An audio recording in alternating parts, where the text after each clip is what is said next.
আমি আজকে ছাদের মধ্যে ডিম সিদ্ধ করে আপনাদেরকে দেখাবো। এই যে আমি ফ্রিজ থেকে একটা ডিম নিচ্ছি, এটা নিয়ে আমি এখন ছাদে যাব, তারপর সিদ্ধ করবো।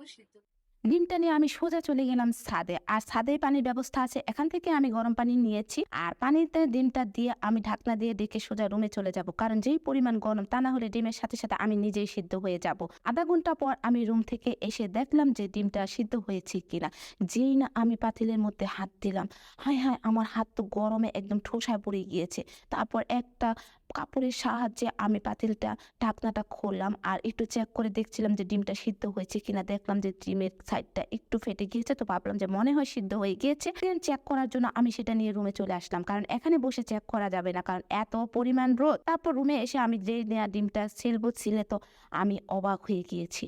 হায় হায়, ডিম সিদ্ধ হয়ে গিয়েছে, তাও আবার রোদের তাপে। গত বছর সবাই ডিম ভেজেছিল রোদের তাপে, আর আমি এবার ডিম সিদ্ধ করে ফেলেছি। যাই হোক, নেক্সট টাইম আমি বিরিয়ানিটা ট্রাই করে দেখবো। আপনারাও চাইলে বিরিয়ানিটা ট্রাই করে দেখতে পারেন, কারণ ডিমই যেহেতু সিদ্ধ হয়ে গিয়েছে, তাহলে এই রোদের তাপে বিরিয়ানিও রান্না হয়ে যাবে। ভাজা ডিমের দিন শেষ, সিদ্ধ ডিমের বাংলাদেশ।